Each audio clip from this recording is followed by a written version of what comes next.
Hello बच्चों, आज आपका उर्दू कवायद में सबक नंबर 10 होने जा रहा है। आपके सबक का उन्वान है जिन्स के लिहाज से इस्म की किस्में। बच्चों, तो आप पहले भी इसके बारे में जान चुके हैं। चलिए फिर मैं आपको पढ़ा रही इसके बारे में।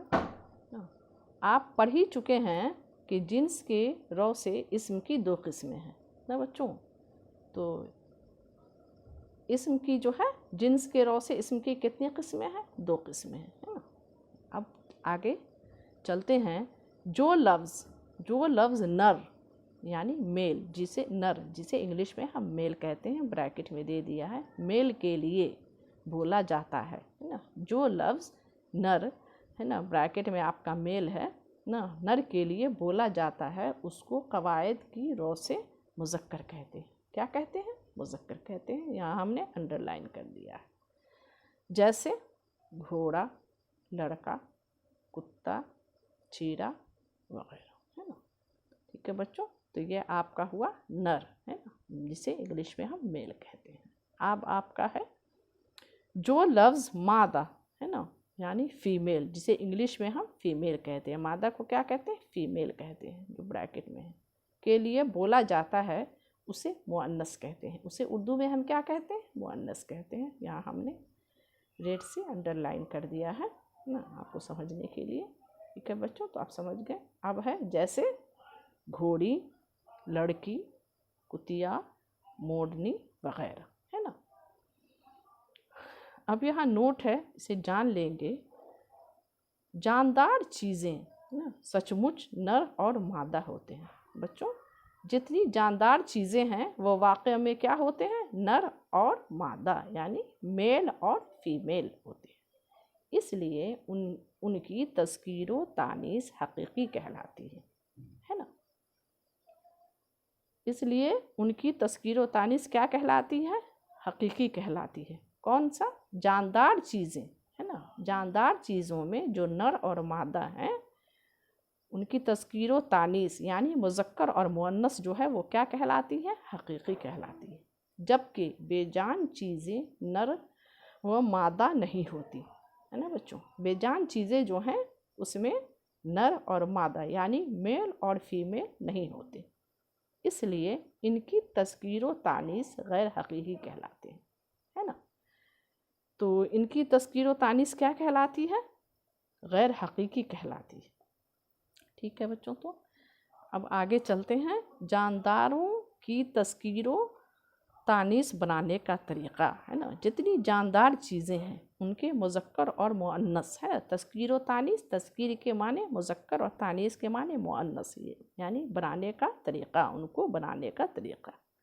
नंबर 1, जानदारों की तज़कीर व तानीस में नर और मादा के लिए अलग अलग अल्फाज होते हैं। अगर मुज़क्कर के आखिर में अलिफ या छोटी हे हो तो उसे याए मारूफ से बदल देते हैं।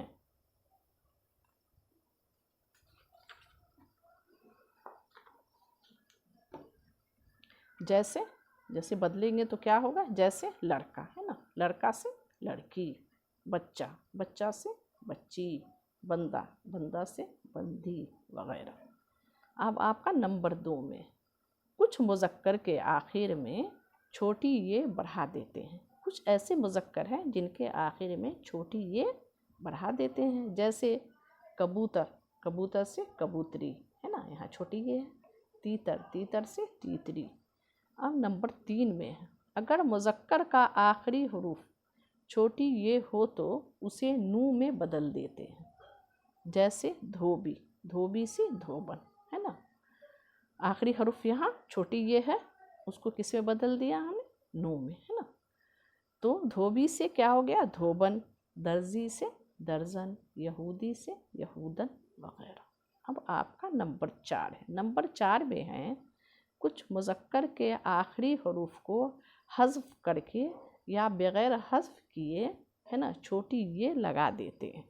इन्हें नी, है ना, नी लगा देते हैं, है ना। नू ये जे नी ना, यहाँ कौमा में है, लगा देते हैं। जैसे उस्ताद से उस्तानी, है ना। शेर, शेर से शेरनी वगैरह। अब आपका है नंबर 5, है ना। नंबर 5 में है कुछ जानवरों, परिंदों और कीड़ों के लिए मुज़क्कर और मुअन्नस का फ़र्क किए बगैर इस्तेमाल करते हैं। समझ गए बच्चों। कुछ ऐसे जानवर हैं, जानवर, परिंदे, कीड़े हैं, है ना, जिनके मुज़क्कर और मुअन्नस का हम फ़र्क किए बगैर इस्तेमाल करते हैं। भाई कौन से हैं ये जानवर, परिंदे और कीड़े मकोड़े? तो यहाँ देखेंगे जैसे मच्छर, खरगोश, चीता, है ना, भेड़िया, गीद, खटमल, कछुआ, चमगादड़, उल्लू, कौवा, नेवला वगैरह, है ना। इस तरह के जो जानवर, परिंदे और कीड़े हैं, इनमें हम मुज़क्कर और मुअन्नस का फ़र्क किए बगैर ही इन्हें हम इस्तेमाल करते हैं। ठीक है। अब नंबर 5 में है आपका कुछ जानवरों में नर और मादा के लिए मुअन्नस ही इस्तेमाल किया जाता है ना। कुछ जानवर ऐसे भी हैं जिनमें नर और मादा के लिए सिर्फ मुअन्नस ही इस्तेमाल किया जाता है, जैसे मछली, मकड़ी, गिलहरी, छिपकली, है ना, चील, चुचुंदर, मक्खी, लोमड़ी।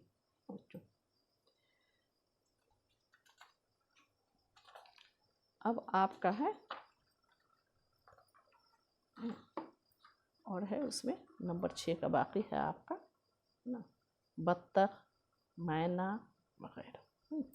अब है आपका नंबर 7। नंबर 7 में है अरबी ज़ुबान के इसमों में, है ना, मुज़क्कर के आखिर में छोटी है जोड़ देते हैं ना बच्चों। अरबी ज़ुबान के इसमों में क्या जोड़ देते हैं? मुज़क्कर के, है ना, मेल के आखिर में हम छोटी है जोड़ देते हैं। जैसे मालिक, है ना, मालिक से मालका, यहाँ छोटी है जुड़ा हुआ। सुल्तान, सुल्तान से सुल्ताना। साहब, साहब से साहिबा। वालिद, वालिद से वालदा। शायर, शायर से शायरा। कातिल, कातिल से कातला। खादिम, खादिम से खादमा। मुअल्लिम, मुअल्लिम से मुअल्लिमा। जाहिद, जाहिद से जाहिदा। हसीन, हसीन से हसीना वगैरह, है ना बच्चों। तो ये जो है आपका ये का तमाम शुद्ध हो चुका आपका सबक नंबर 10 में, कवायद में ये आपका तमाम शुद्ध हो गया। अब मैं आपको उर्दू कवायद में कुछ होमवर्क देने जा रही हूँ, है ना। किससे? सबक नंबर 10 से।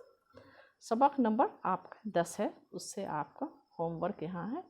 सवाल नंबर 1 में है मंदरजा ज़ैल मुज़क्कर के मुअन्नस बनाइए, है ना। मंदरजा ज़ैल मुज़क्कर के क्या बनाने? मुअन्नस बनाने हैं। यहाँ आपका मुज़क्कर अल्फाज दिया हुआ है, इसे आपको मुअन्नस बनाने। यहाँ धोबी है, यहाँ हमने लाइन खींच दिया है। यहाँ चील है, उस्ताद है, कुम्हार है, फूफा है, बादशाह है ना, सुनार है, नाग है, शायर है, मक्खी है, खादिम है, लोमड़ी है। यहाँ है आपका जो जैसे जैसे जो लफ्ज़ हैं वहाँ आपको उनसे मुअन्नस बना देना है। यहाँ धोबी है तो यहाँ लाइन खींचा है, यहाँ आप उसका मुअन्नस बनाएंगे। यहाँ चील है, यहाँ इसके सामने आप यहाँ इस लाइन पे मुअन्नस बनाएंगे। उस्ताद है, यहाँ इस लाइन पे आप उसका मुअन्नस लिखेंगे। कुम्हार है तो यहाँ आप इस लाइन पे उसका मुअन्नस लिखेंगे। फूफा है, यहाँ इनका मुअन्नस यहाँ लिखेंगे। बादशाह है, यहाँ इस लाइन पे आप का मुअन्नस लिखेंगे। सुनार है, यहाँ आप मुअन्नस लिखेंगे। नाग है, यहाँ आप उसका मुअन्नस लिखेंगे। शायर है, यहाँ आप इनका मुअन्नस लिखेंगे, है ना। मुज़क्कर है, यहाँ आप उनका मुअन्नस लिखेंगे। खादिम है, यहाँ उनका आपका मुअन्नस लिखना है। लोमड़ी है, यहाँ आपको उनका मुअन्नस लिखना है। अब आपका सवाल नंबर 1 का ये आपका मुकम्मल हुआ। अब आपको सवाल नंबर 2 में है मुज़क्कर के मुअन्नस और मुअन्नस के मुज़क्कर बनाइए, है ना।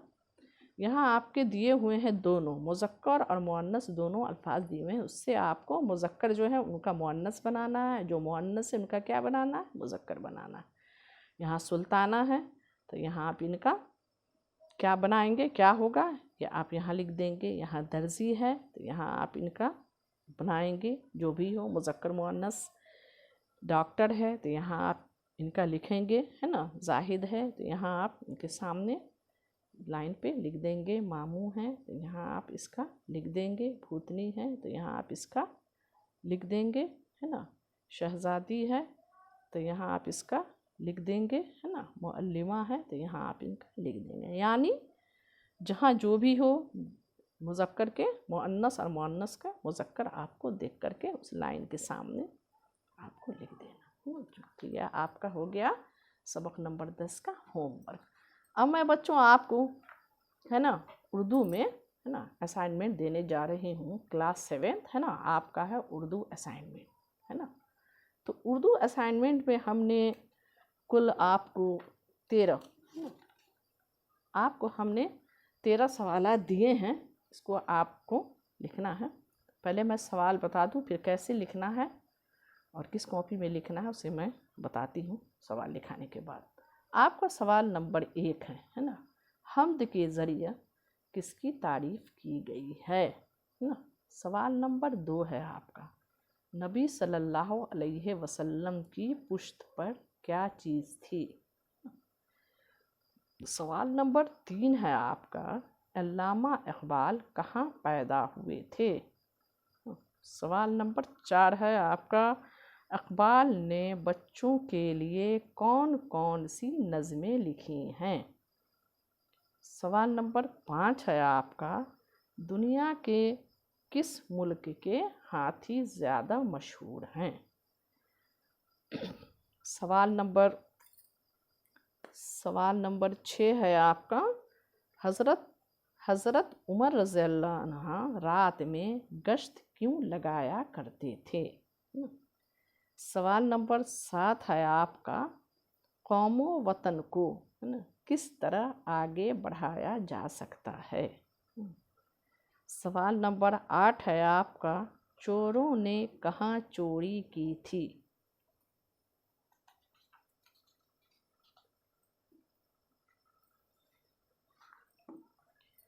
सवाल नंबर 9 है आपका, उर्दू कवायद के कितने हिस्से हैं। सवाल नंबर 10 है, माना के लिहाज से फ़ेल की कितनी किस्में हैं ना।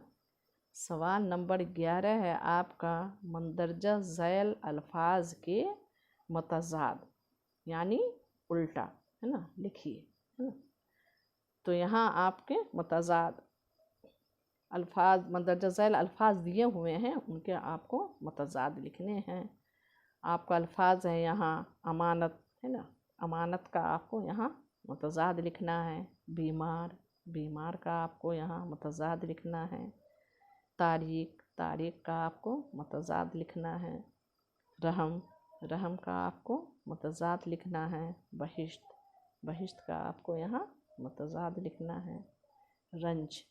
रंज का यहाँ आपको मतज़ाद लिखना है। स्याह का आपको यहाँ मतज़ाद लिखना है। शरीफ का आपको यहाँ मतज़ाद लिखना है। मशरिक़ का आपको यहाँ मतज़ाद लिखना है। सख़ी, है ना, सख़ी का आपको यहाँ मतज़ाद लिखना है।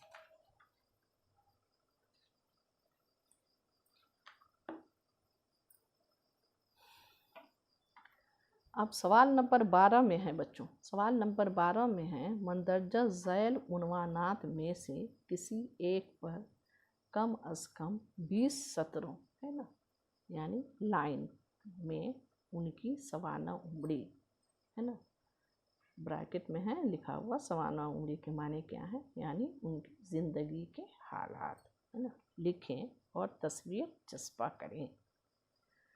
यानी जो आपको उन्वानात दिए हैं उनमें से किसी एक पर, है ना, आपको कम से कम 20 लाइन में, है ना, उनकी ज़िंदगी के हालात, है ना, लिखने हैं और उनकी तस्वीर भी आपको वहाँ चिपकानी है। तो नंबर 1 में है आपका सर सैयद अहमद ख़ान।